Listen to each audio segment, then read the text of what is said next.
नमस्कार, मैं Vipin Kumar Singh, founder MD गोल institute. आज टॉपर्स टॉक में फिर से एक ऐसे स्टूडेंट्स की कहानी आपके सामने प्रस्तुत करते हैं जिन्होंने अपने जीवन में संघर्ष किया और उस संघर्ष के दौर में ऐसी बहुत सारी घटनाएं हुई जो हम सबको इंस्पायर करता है। निश्चित रूप से ऐसे ही कुछ छात्र होते हैं जिनकी कहानियां सुनाई जाती है और जिनकी कहानियां बहुत सारे छात्रों को प्रेरणा देता है बहुत अच्छा कुछ करने के लिए। इस बीच हमारे बीच ऐसे स्टूडेंट हैं विक्रम कुमार। नीट 2020 में विक्रम ने बहुत अच्छे स्कोर किए हैं, 695 स्कोर किया, बहुत अच्छे रिजल्ट्स आए और अच्छे मेडिकल कॉलेज मिलने की अब संभावना बन रही है।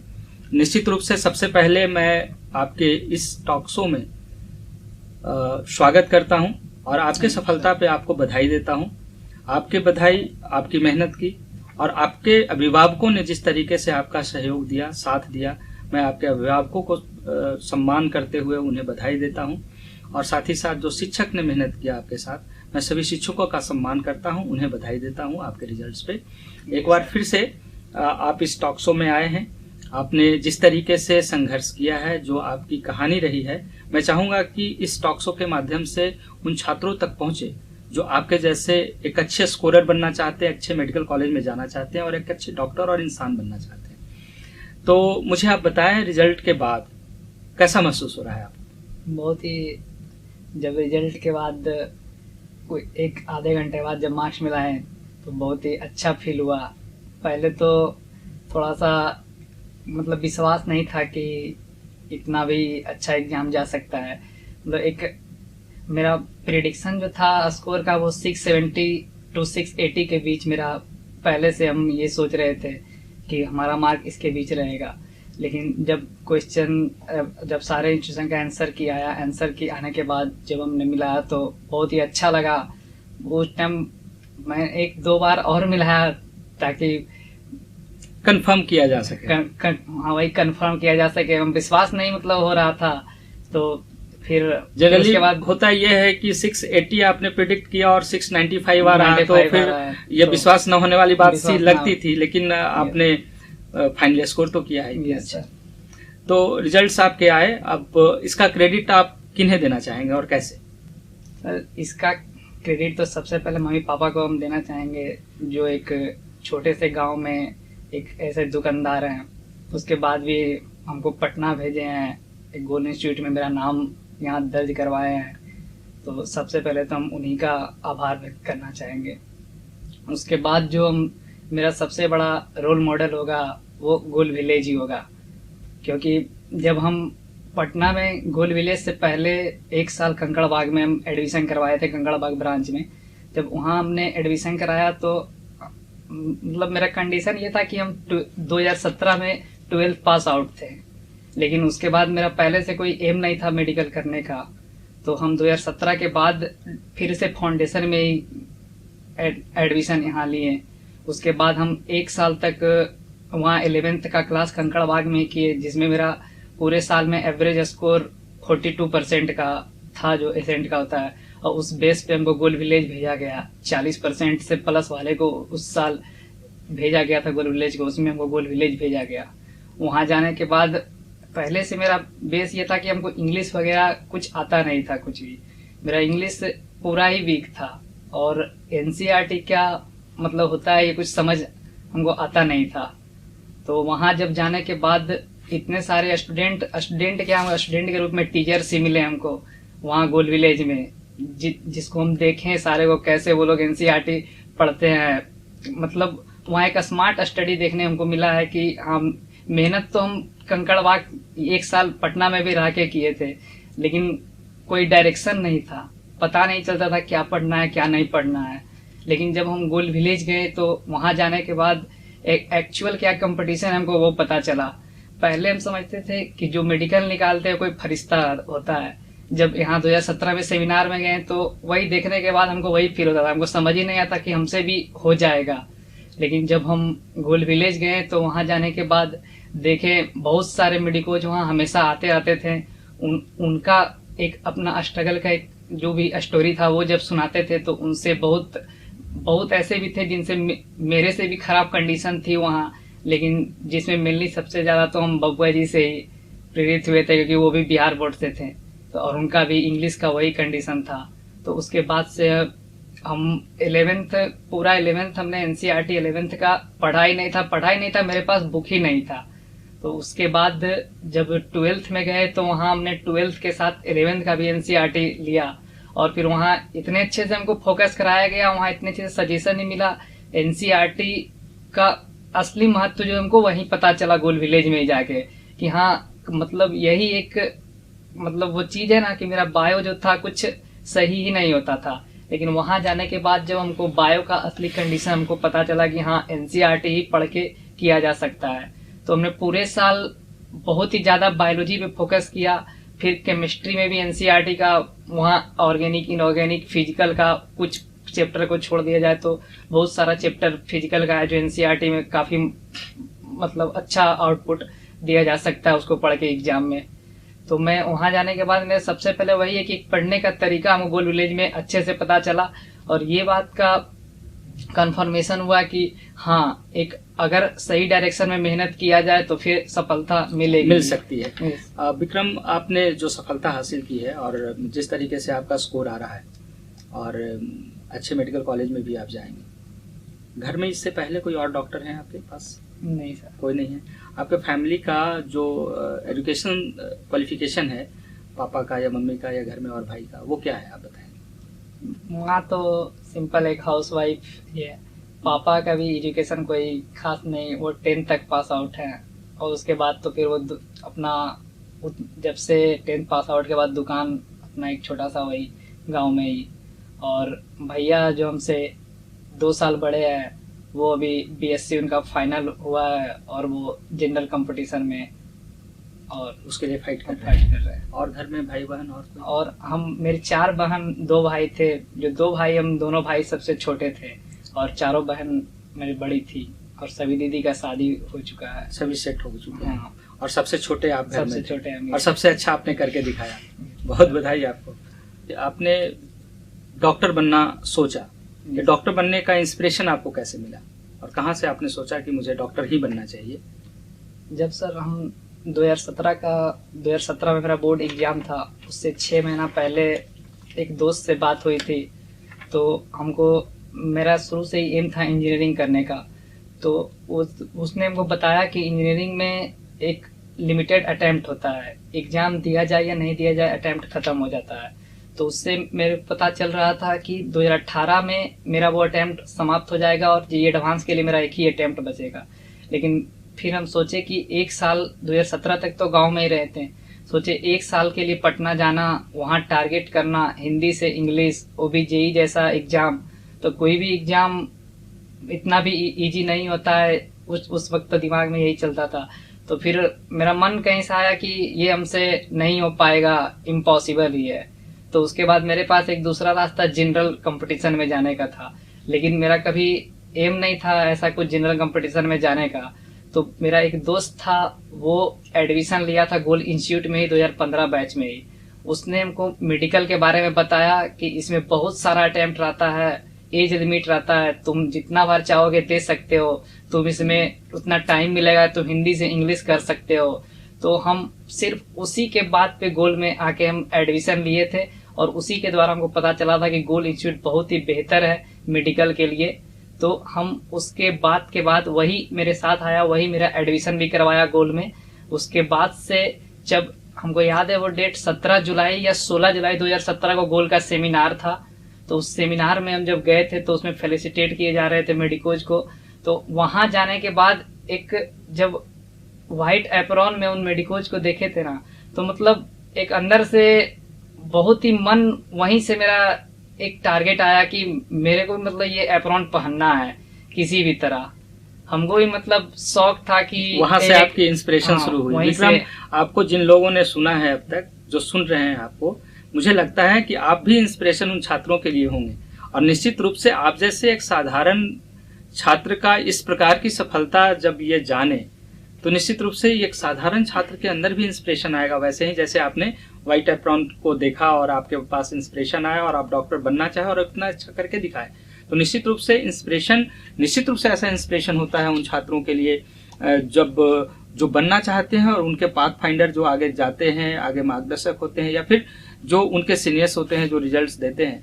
तो निश्चित रूप से विक्रम की भी कहानी कुछ इसी तरीके से इंस्पायरिंग है। और यहाँ से कोई छात्र जो इंजीनियरिंग करना चाहता है उसके बाद मेडिकल में स्विच करता है, इस सोच करके 1 साल में 2 साल में हमारा कुछ अच्छा नहीं होने वाला है, और इस वजह से इन्होंने जेई को छोड़कर फिर मेडिकल के तरफ अपना रुख किया। और सोच सकते हैं कि कैसे इन्होंने अपने जब चेंज किया होगा अपने आप जो इमोशंस को, या जिस तरफ जाना चाहते थे वो ना जाकर कुछ और करने के लिए जो मजबूरी इनकी सामने आई, ये कितना ज़्यादा इनको अंदर से इनकी मजबूती दिखाता है।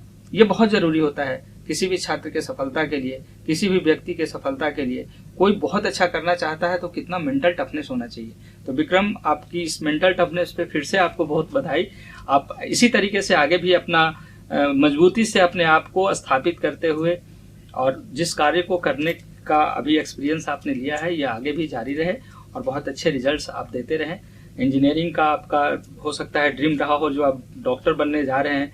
डॉक्टर बनकर निश्चित रूप से समाज आपसे बहुत उम्मीद लेकर बैठी होगी कि भाई आप जैसे जो मेधावी हैं, जो टैलेंटेड हैं, वो डॉक्टर बने। और चूंकि जिस परिस्थिति और जिस जगह से आप उठकर आए हैं, निकल कर आए हैं, वहाँ परिस्थितियाँ, परेशानियाँ बहुत ज़्यादा हैं।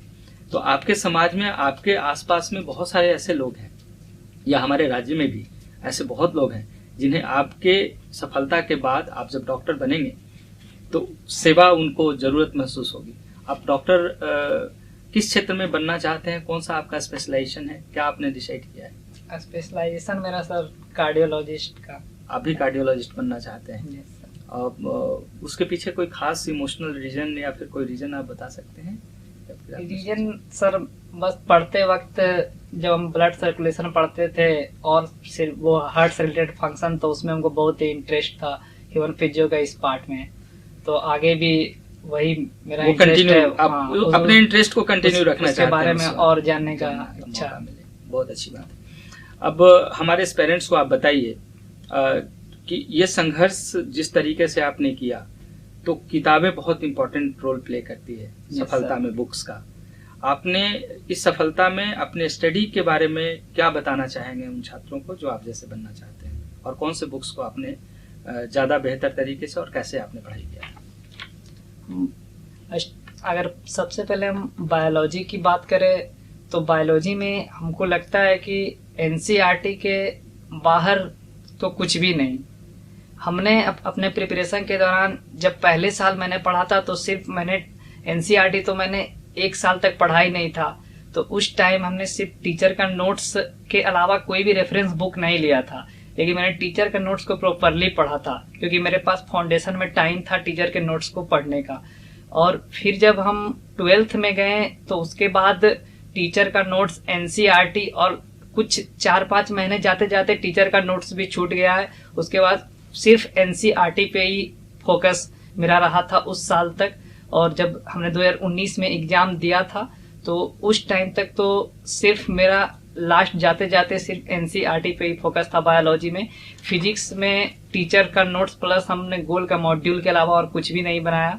और अगर केमिस्ट्री की बात करें तो फिजिकल, ऑर्गेनिक, इनऑर्गेनिक तीनों में ही एनसीईआरटी बायोलॉजी के जैसा ही इम्पोर्टेंट है। एनसीईआरटी में फिजिकल का कुछ ही चैप्टर को देखा जाए तो छोड़ सकते मतलब कुछ चैप्टर को हम कम पढ़े तो ठीक है, लेकिन बहुत सारे ऐसे चैप्टर हैं जो एनसीईआरटी बायोलॉजी के जैसा ही वैल्यू रखता है वो। तो हमने केमिस्ट्री में भी टीचर नोट्स, गोल का मॉड्यूल, मेनली ऑर्गेनिक का बहुत ही अच्छा हम मॉड्यूल प्रोवाइड किया गया था, सौरभ सर के द्वारा बनाया गया था वो मॉड्यूल ऑर्गेनिक का।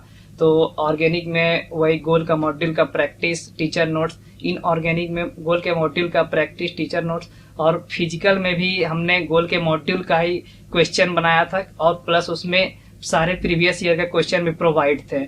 और फिर टीचर नोट्स, और इसके अलावा हमने कोई भी रेफरेंस बुक नहीं लिया। मतलब आपका जो फोकस पॉइंट था वो एनसीईआरटी था, टीचर्स का नोट्स था, और जो प्रैक्टिस कराया गया मॉड्यूल जो आपके पास दिया गया था ये इफेक्टिव है और ये 700 क्रॉस कर सकता है आउट ऑफ 700। यस सर, आपका ऐसा मानना है? यस। तो बहुत सारे छात्र होते हैं, जैसे पहले से भी मैंने देखा है 2013 से लेकर 2018-19 तक जो पेपर्स पूछे गए थे, 18 तक जो क्वेश्चन पूछे गए थे नीट के द्वारा, ऐसे क्वेश्चन में थोड़ा डेप्थ होता था। 10% क्वेश्चन ऐसे होते थे जो एनसीईआरटी के लेवल से थोड़े अपर लेवल का होता था, और छात्र जब पढ़ाई करते थे और बहुत सारे इधर उधर डिस्ट्रक्शन होता था।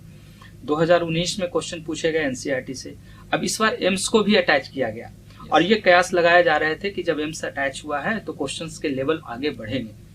आपने ऐसे समय में जो बातें चल रही थी आपस में, इसको कैसे कंट्रोल किया था? इसको कंट्रोल करने में तो सबसे ज्यादा हेल्प हमको इंस्टीट्यूशन से ही मिला है, क्योंकि बाहर कुछ भी चल रहा था लेकिन हमको यहाँ हमेशा बोला गया था कि क्वेश्चन एनसीईआरटी से ही आएंगे, फोकस एनसीईआरटी पे ही रहना है। क्यों सर, बाहर कुछ भी चल रहा था, एनसीईआरटी के बाहर का क्वेश्चन पूछे जा सकते हैं, ये एम्स अटैच हो गया है। लेकिन एक बात याद है, आप जब आए थे सर, एक बार एक मीटिंग था हम लोगों का गोल विलेज में, तो आपने बोला था एम्स नीट एम्स में नहीं बल्कि एम्स नीट में गया है, इसलिए घबराए नहीं, नीट का जो लेवल है वही रहेगा। बस हम उसी बात पे विश्वास रखते हुए हम सिर्फ एनसीईआरटी पे फोकस किए। और एनसीईआरटी पे फोकस करने का मेरा मेन कारण ये था क्योंकि हम जब भी गोल के टेस्ट में बैठते थे तो हमारा एनसीईआरटी से क्वेश्चन गलत हो जाता था, तो हमने मन में उसी दिन ठाना था कि जब तक मेरा एनसीईआरटी से गलत होना बंद नहीं होगा तब तक हम एनसीईआरटी के बाहर नहीं पढ़ेंगे। बहुत बड़ी बात। जब हमारा एनसीईआरटी का ही क्वेश्चन गलत हो रहा है तो फिर हम बाहर क्यों जाएं? हम बाहर तभी जाएंगे जब मेरा 100% एनसीईआरटी हो जाएगा। शायद यही स्ट्रेटजी एग्जाम तक मेरा एनसीईआरटी पे ही फोकस रहे। और विक्रम, आप बताएंगे वहाँ जो टेस्ट लिए गए, इतने सारे टेस्ट हुए, नंबर ऑफ टेस्ट आपको कुछ याद है? पिछले एक साल में आप जब से वहाँ पे थे, कितने टेस्ट लिए गए होंगे? सर अप्रोक्स अगर हम जनवरी से बात करें तो होल सिलेबस का टेस्ट स्टार्ट हो गया था, तो उसमें अप्रोक्स नंबर ऑफ टेस्ट अगर हम नीट के एग्जाम तक बात करें तो अप्रोक्स 100 to 120 टेस्ट हमने दिया होगा। 120 टेस्ट कैसे आपको सहयोग दिया आपके इस रिजल्ट के लिए? क्या हो सकता है उसमें? उतना टेस्ट देने के बाद सर, जब हम नीट के एग्जाम में बैठे तो हमको ऐसा लग रहा था कि सारा क्वेश्चन मेरा देखा हुआ है, ये सारा क्वेश्चन हमने कहीं ना कहीं बनाया है। एक बहुत बड़ी खासियत होती है संस्थान की, और जो संस्थान इतने सारे टेस्ट, कोई भी संस्थान हो सकते हैं, वो हमारा गोल हो या गोल के अलावा भी कुछ भी हो सकता है, कोई भी संस्थान इस तरीके से अगर काम करती है स्ट्रैटेजी के साथ, नंबर ऑफ टेस्ट अगर ज्यादा लिए जाते हैं, स्टूडेंट्स यूज्ड टू हो जाते हैं, और जाहिर सी बात है यदि वो पेपर्स एनसीईआरटी बेस्ड हो तो उसमें स्टूडेंट्स का कॉन्फिडेंस लेवल, कंटेंट भी बहुत स्ट्रांग हो जाता है, एक्यूरेसी बहुत महत्वपूर्ण होते हैं, वो उनका बहुत अच्छा होता है। मुझे लगता है ये एक बहुत बड़ी स्ट्रैटेजी है, और संस्थान पिछले 24 वर्षों में, चूंकि टेस्ट सीरीज से संस्थान ने पहली बार पूरे भारतवर्ष में पहला एक्सपेरिमेंट किया था गोल संस्थान ने 97 में, और उसके बाद वो टेस्ट सीरीज आज भी जीवित है। आज भी उन छात्रों को जो क्लासेस के बाद प्रैक्टिस मोड में आते हैं, उनका लगातार टेस्ट होता है, कई तरीके का टेस्ट, जैसे all India test, DPP, spot test, score enhancer test, ये अलग अलग तरीके का टेस्ट लिया जाता है, लेकिन सबका कंसंट्रेशन एनसीईआरटी होता है, और शायद ये बहुत बड़ा वजह हो सकता है ऐसे साधारण छात्रों को मेडिकल कॉलेज तक पहुंचाना। ये बड़ा ट्रांसपेरेंट है। विक्रम, जिस परिस्थिति से, जिस परिवेश से निकल कर आए हैं, इस परिवेश से निकला हुआ छात्र रिजल्ट तक तो पहुंचता है। कई एग्जाम्पल्स हमारे पास हैं, हजारों के संख्या में ऐसे एग्जाम्पल्स हैं, लेकिन बहुत अच्छे रैंक के साथ निकल कर आए। निश्चित रूप से इनका कॉन्सेंट्रेशन, कॉन्फिडेंस, और जो बताया गया उन बातों पे इन्होंने विश्वास किया, ये बहुत जरूरी होता है। 24 वर्ष या तो इस संस्थान ने जिस प्रकार अपने छात्रों को बेहतर और सही शिक्षा प्रोवाइड की है, उसका एक्सपीरियंस है, और फिर छात्रों की मेहनत है, शिक्षक का और पूरी टीम का लगातार का एफर्ट्स है। मैं समझता हूँ ये बहुत बड़ी बात है, और सफलता में इसका विशेष योगदान आपको मिला है, तो हमें भी सुनकर अच्छा लग रहा है। एक और भी बड़ा तनाव वाली बात आती है छात्रों के, खासकर आपके एज ग्रुप के छात्रों की बात करें। गोल विलेज में आप थे वहाँ, और बहुत स्ट्रिक्ट रूल रेगुलेशन है वहाँ पे, जैसे सोशल मीडिया से दूर रखना, डिस्ट्रैक्शन से दूर रखना, कैंपस से बाहर नहीं जाने देना, वगैरह वगैरह। बहुत फैमिली से मिलने का मौका ना मिलना, छुट्टियां नहीं होती हैं वहाँ पे, लगातार पढ़ाई करते रहना, छात्रों के बीच में रैंक को लेकर इतना जो लगातार जो एक दूसरे से चेस करने की कोशिश करते हैं, उसमें भागना, ये सब कैसे आप मैनेज किए? इतना कुछ घबराहट के बीच में कैसे आपने, क्या स्ट्रेटजी बनाया था वहाँ सर? यही सब चीज जब हम गोल विलेज गए तो वहाँ सबसे पहली बार डिस्ट्रैक्शन एक जो बहुत बड़ा रोल मॉडल होता है, वो तो एकदम वहाँ नगण्य ही हो गया था, कुछ भी वहाँ डिस्ट्रैक्शन नहीं था। और उसके बाद जो ये स्ट्रेस वगैरह बात है, तो तैयारी के दौरान तो ये स्ट्रेस आते ही रहते थे हमें।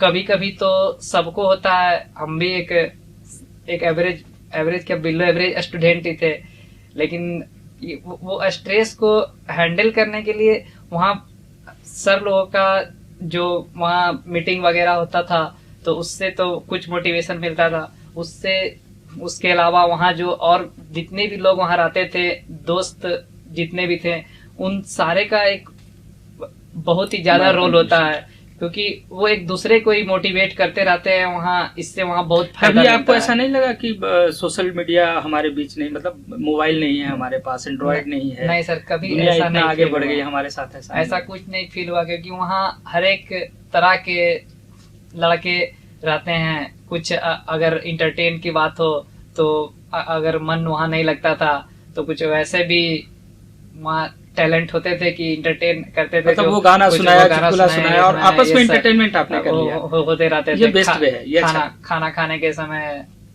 नाश्ता के समय, कभी भी जब भी फ्री टाइम मिला, वो वैसे ही टाइम जो ऐसे ही वेस्ट जा रहा उस सब टाइम में, वहाँ बहुत ही अलग तरह का एक माहौल वो एंटरटेनमेंट के लिए कभी आपको जरूरत महसूस कभी नहीं। और ये जो इस बीच का जो पेंडेमिक आया कोरोना का, और काफी असर डाला है बहुत अच्छे स्टूडेंट्स पे, जो कहीं शहर से बाहर थे, अपने फैमिली से दूर थे, वो फंस गए थे कुल मिलाकर, और वो पैनिक भी हुए और उसका रिजल्ट पे भी प्रभाव पड़ा है। तो ये कोरोना जिस समय चल रहा था, आप लोग उस कैंपस में चाहे या अनचाहे फंस चुके थे, अब बाहर नहीं निकल पा रहे थे वहां से, और 4 महीने की एक बड़ी लंबी सफर होती है। आपने वहां पे फैमिली से दूर, बाहर नहीं निकलना है, बाहर में इतना इन्फेक्शन है, पता नहीं फैमिली के साथ क्या हो जाएगा, ये सारा डर आपके साथ भी आ रहा होगा। कैसे हैंडल किया था आपने इसे? कोरोना का डर तो था, लेकिन वहाँ उतना सोशल मीडिया से वहाँ इतना स्टूडेंट दूर थे कि कुछ कुछ को पता चल ही पाता था कि क्या हो रहा है बाहर के माहौल से हम लोगों को बहुत ही कम वाकिफ थे कि बाहर क्या हो रहा है। बाहर का कुछ अंदर माहौल पता ही नहीं चल रहा था। और उससे बड़ी बात थी कि उस बीच में भी जो गोल्ड इंस्टीट्यूट का टेस्ट नहीं रुका था, उससे हम लोगों को बहुत फायदा हुआ। इससे हम लोगों का रिदम बना रहा। अगर टेस्ट, क्योंकि बीच में कभी सोचने का उतना ज्यादा मौका मिलता भी नहीं था। अगर आधा घंटा इस कोरोना को लेके बात भी हुई, तो कुछ उसमें ऐसे भी स्टूडेंट है जो बोल रहे क्या फालतू का बात यहाँ पे हो रहा है। उसमें वो लोग आए सर, फिर वहाँ के भी जो इंचार्ज जो वहाँ पे थे देवाशीष सर, वो लोग भी हमेशा मोटिवेट करते रहते थे ये सबसे दूर रहने के लिए। तो इसका बहुत ही कम इफेक्ट वहाँ पड़ा सोशल मीडिया से। ये बहुत बड़ी बात होती है कि छात्र इतने समझदार होते हैं कि कहीं अगर नेगेटिव बातें की जा रही हो तो उससे रोकते हैं कि ये फालतू बातें नहीं करनी है, क्योंकि उनका कंसंट्रेशन था कि हमें लक्ष्य तक पहुंचना है और सारे दोस्तों के साथ पहुंचना है। मैं आपको बताऊं कि वहाँ जितने छात्र मेहनत कर रहे थे और जिनका ग्रुप था, वो सबके सब ऐसे मार्क्स ला रहे हैं, सभी 650 से ज्यादा मार्क्स ला रहे हैं और अच्छे अच्छे मेडिकल कॉलेज तक जा रहे हैं। तो बहुत जरूरी होता है एक माहौल, एक व्यवस्था, एक डिसिप्लिन और अपने अंदर का जो मेंटल टफनेस होता है। निश्चित रूप से कोरोना काल में बहुत सारे बच्चों ने कोशिश तो करी थी अपने लेवल पे, लेकिन दुर्भाग्य से उनके मार्क्स कम आ गए जो ला सकते थे बहुत अच्छा। लेकिन माहौल का क्या असर था ये विक्रम आपको बता रहे हैं। तो इस बीच में विक्रम कुछ और बातें हैं जो बहुत कुछ जरूरी होता है उन छात्रों के लिए जानना जो मेडिकल का प्रिपरेशन कर रहे थे 1 साल से या 2 साल से। आपकी स्थिति में भी बहुत कुछ बच्चे होते हैं जो रिजल्ट तक पहुंचे हैं, आपके ऐसे रैंक तक तो नहीं पहुंचे बट रिजल्ट तक पहुंचे, और शायद कुछ बच्चे रिजल्ट से पीछे भी किसी तरीके से पीछे छूट गए।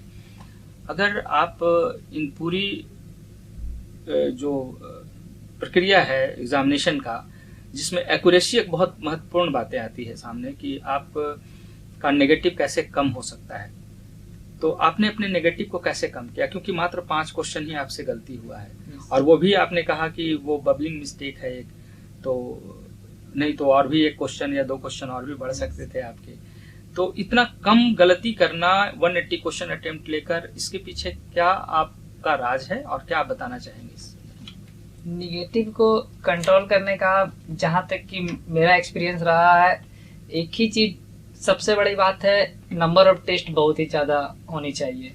क्योंकि हम जब भी जितना ज्यादा टेस्ट देंगे उतना ज्यादा, मतलब टेस्ट देने का मतलब ये है कि हम अगर फिजिक्स की बात करें तो सबसे पहले फिजिक्स में कोई भी तुक्का मारने का कोशिश हम नहीं करते थे अपने प्रिपरेशन के दौरान। जितना भी हो फिजिक्स हम जानते थे उतना ही एग्जाम में बना के आते थे, और उसमें फिर भी ऐसा तो कभी नहीं हुआ कि निगेटिव नहीं होता था, तो उससे हमारा एक कॉन्सेप्ट और ज्यादा क्लियर होता था। जो कॉन्सेप्ट में उसी से हमको पता चलता था कि हमारा कहाँ कॉन्सेप्ट में फिजिक्स में दिक्कत हो रहा है। तो फिजिक्स एक ऐसा पार्ट है जिसमें तुक्का का तो कोई सवाल ही नहीं उठता है। तो जितना फिजिक्स जानते थे हम अपना एक्सपीरियंस हम उतना ही फिजिक्स हम एग्जाम में बना के आते थे। केमिस्ट्री का भी वही बात था, हम दोनों में तुक्का मारने का कोशिश कभी भी नहीं करते थे। और बायोलॉजी की बात था तो हम जो भी एनसीईआरटी का क्वेश्चन रहता था हम उसको हर एक टेस्ट यही चाहते थे कि जो क्वेश्चन एक बार हमसे गलत हो जाए दोबारा वो गलती ना हो। उस सारे गलती का हम एक नोट्स बना लेते थे हर एक टेस्ट के बाद, और एक सप्ताह के बाद हम उस नोट्स को हम रिवाइज करते थे हमेशा। और जो भी गलतियां होती थी बायोलॉजी में उसको लिख लेते थे किस पॉइंट से एनसीईआरटी का गलती हुआ। और ऐसे जाते जाते लास्ट तक मेरा जितना भी गोल में टेस्ट हुआ तो उसी से हमको फायदा पता चला कि वो जितने भी मेरे सारे वो जो पॉइंट छूट रहे थे वो टेस्ट के थ्रू मेरा क्लियर हो गया उस गलती को लिखने के कारण। एक बार फिर से विक्रम ने ये बातें आपके सामने रखा और ये साबित होता नजर आ रहा है कि आप यदि एक्यूरेसी चाहते हैं तो नंबर ऑफ टेस्ट आपको ज्यादा सॉल्व करना होगा और टेस्ट के साथ गलतियों का एनालिसिस करना होगा। उसके record diary, notes, short notes, ये कहाँ तक भूमिका निभाती है आपकी? ये सर निगेटिव को कम करने में सबसे बड़ा भूमिका हमको लगता है यही मेरा निभाया है, क्योंकि जितने भी बायोलॉजी का हमने गलती किए थे, जो भी गोल्ड टेस्ट में मेरा बायोलॉजी गलत होता था उसको हम या एनसीईआरटी के बगल में लिख लेते थे या तो फिर एक डायरी में लिख लेते थे, और हर एक नेक्स्ट टेस्ट जाने से पहले हम उसको एक बार रिवाइज करते थे। वो कितना असर डाला आपके फाइनल एग्जामिनेशन में? वो सब हमको लगता है जैसा कि उस सारे पॉइंट्स से एग्जाम में एटलीस्ट 30 से 40 क्वेश्चन हमको मिले होंगे। उससे रिलेटेड अगर डायरेक्ट नहीं तो रिलेटेड 30 से 40 प्लस ही क्वेश्चन मिले होंगे, उससे कम नहीं, सिर्फ उस सारे पॉइंट से। वो स्ट्रेटजी वो बहुत जरूरी होता है। अच्छा विक्रम, सही आपने बताया कि जो रिकॉर्ड डायरी होता है या शॉर्ट नोट्स होता है या तो एनसीईआरटी के पॉइंट्स पे ही कहीं पे उसको नोट डाउन कर लें जो लास्ट के रिवीजन में आपके काम आ जाए, या शॉर्ट नोट्स आप बना लें जो जिस्ट है उसे आप संभाल कर रखें, उसका रिवीजन एंड डिस्कशन होता रहे। प्रॉपर स्ट्रेटजी आपका था और प्रॉपर स्ट्रेटजी ने आपके बहुत अच्छे रैंक दिए हैं, इतने अच्छे स्कोर करवाए हैं जो दूसरे के लिए भी इंस्पिरेशन है। हम सभी इंस्पायर्ड हो रहे हैं आपकी इस कहानी को सुनकर। एक और जो कहानी मैं देखता हूँ आजकल, चूंकि मैं पिछले 5-6 वर्षों से मुझे ये देखने को मिल रहा है, ये स्टूडेंट जो गांव से घर से अपने मम्मी पापा के साथ रहने वाले जो बच्चे हैं वो आते हैं जब हमारे यहाँ संस्थान में, तो निश्चित रूप से रेजिडेंशियल सिस्टम है और ये 24 वर्षों से चलता आ रहा है और रेजिडेंशियल सिस्टम से ही सबसे ज़्यादा रिजल्ट्स होते रहे हैं। गोल का ये अपना जो यूएसपी है, और गोल विलेज अपने आप में जो एक अनूठा प्रयोग रखा गया है, ये पूरे भारतवर्ष में जो नॉर्थ और ईस्ट रीजन में अगर कहा जाए तो 7-8 स्टेट में हम लोगों को इंडिया टुडे का भी रैंकिंग आया है, टॉप 1 में दिया गया है इस रेंज में, और टॉप 10 में है ऑल इंडिया में हम लोग। तो ये सारी बातें तो समझ में आती है, हमें एक अभिभावक के रूप में स्थापित करना होता है अपने छात्रों के साथ। हमारी टीम के बहुत सारे लोग हैं जो आपके साथ मिलते हैं, बात करते हैं, मोटिवेट करते हैं, आपका केयर करते हैं। आप जब परेशान होते हैं तो परिवार की कमी को दूर करने के लिए आपके पिता बनते हैं, आपके भाई बनते हैं, आपके सहयोगी बनते हैं। लेकिन एक जगह पे हमें लगता है कि थोड़ी परेशानी हम लोग महसूस करते हैं। छात्र जो उम्मीद करते हैं भोजन को लेकर, खासकर जो आज के जो छात्र हैं, जब कैंपस से बाहर नहीं निकलना है आपको और वेजिटेरियन फूड वहाँ पे है या फिर ऐसे जो भोजन वहाँ पे मिल रहे हैं, तो आपको नहीं लगा कभी कि खाने को लेकर के बहुत ज्यादा ऐसा है हमें घर जाना चाहिए? कुछ बच्चे तो खाने के लिए गांव चले जाते हैं, मम्मी के हाथ का खाना चाहिए मुझे, तो 10 दिन छुट्टी मना के आते हैं। ऐसा भी होता है जैसा मैं देखा हूँ, अब बहाने बनाएंगे कुछ और भी। आपके साथ ऐसा नहीं हुआ भोजन को लेकर?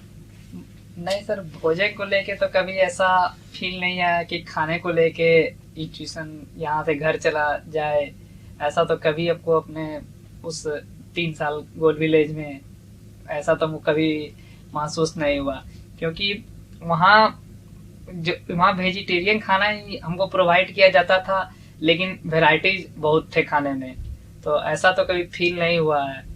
मतलब भोजन से आपको कभी परेशानी नहीं? नहीं सर, भोजन से कभी भी परेशानी नहीं हुई है। चलिए लास्ट क्वेश्चन मैं आपसे लेता हूँ कि चूंकि बहुत सारी बातें आपसे हो चुकी है अब तक, और निश्चित रूप से जो सुन रहे होंगे वो आपसे इंस्पायर्ड भी हो रहे हैं। आप क्या सजेशन देना चाहते हैं जो 2021 के लिए एस्पिरेंट्स हैं? उनके पास समय बहुत कम बच गया है, अक्टूबर निकलने को है। अब अक्टूबर के बाद नवंबर, दिसंबर और जनवरी 3 ही महीने बचे हैं, और लास्ट का जो फरवरी, मार्च और अप्रैल होता है वो तो रिवीजन का ही होता है। इस 3 और 4 महीने में उनको क्या करना चाहिए और क्या नहीं करना चाहिए एस्पिरेंट्स के लिए, कुछ आप बताएं। तो हमको अब तो कुल मिला के अप्रॉक्स 7 या 6 महीने का टाइम बचा है इन लोगों के पास 2021 के एस्पिरेंट के लिए। तो हम सबसे पहली बात तो यही बोलना चाहेंगे कि अभी से जितना वो ज़्यादा टेस्ट देंगे उतना ज़्यादा रिवीजन का सबसे रेट्रो प्रोसेस से रिवीजन किया जाए तो बहुत ही बेहतर होगा। क्योंकि हमने रेट्रो प्रोसेस पे रिवीजन में फोकस किया था। हम डेली बायोलॉजी पे स्टडी पे ज़्यादा फोकस किए थे, एनसीईआरटी को मल्टीपल टाइम्स रिवीजन, लेकिन फिजिक्स और फिजिकल केमिस्ट्री में मेनली रेट्रो प्रोसेस से हम रिवीजन किए थे। और यही हम सजेस्ट भी करना चाहेंगे कि फिजिक्स और फिजिकल केमिस्ट्री में जो रिवीजन होना चाहिए वो रेट्रो प्रोसेस से होना चाहिए। क्योंकि जब क्वेश्चन में हम गलतियाँ करते हैं तो उससे हमको पता चलता है कि आखिर मेरा उस टॉपिक में कहाँ प्रॉब्लम हो रहा है। क्योंकि पढ़ा हुआ तो सब कुछ होता है, तो लेकिन वही पढ़ा हुआ होने के बाद जब हम क्वेश्चन बनाते हैं तो उसके बाद जो हमको वहाँ से गलतियाँ मिलती है उसको जाके अगर डेली अगर फिजिक्स का एक पेपर, केमिस्ट्री का एक पेपर दे दिया जाए और उसकी गलतियों को जाके अपने एक शॉर्ट नोट में लिख लिया जाए या उस गलतियों को सुधारा जाए तो उस टाइम फील आता है कि हमने कुछ नहीं किया। लेकिन मतलब मेरा एक बिलीव है कि जब आप एग्जामिनेशन में बैठेंगे ना तो एग्जामिनेशन में बैठने के बाद वो सारा चीज लगेगा कि हमारा कंप्लीट है, वो सारा जो कंफ्यूजन वाला पार्ट है वो उस टाइम तक दूर रह चुका होगा। ये बहुत इंपॉर्टेंट आपने बात बताई। रेट्रो प्रोसेस एक प्रोसेस होता है, जैसे स्टूडेंट्स का एक टेंडेंसी होता है ज़्यादा से ज़्यादा वो पढ़ते जाते हैं, लास्ट टाइम में भी वो पढ़ने की ज़्यादा कोशिश करते हैं। रेट्रो प्रोसेस होता है जस्ट रिवर्स, पहले वो क्वेश्चन सॉल्व करते हैं, उसके बाद जो गलतियाँ हो रही है उसके लिए वो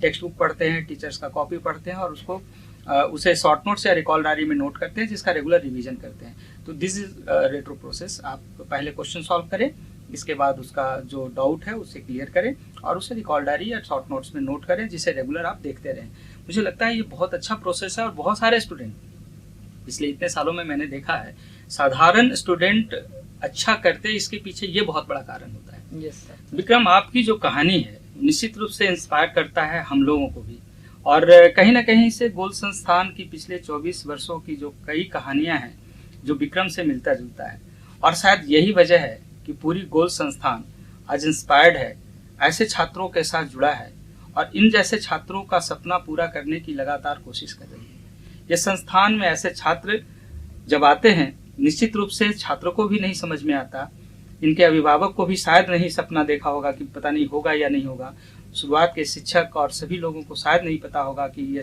ऐसे रिजल्ट्स दे सकते हैं। लेकिन 24 साल की कई कहानियां हैं जो विक्रम से मिलती है।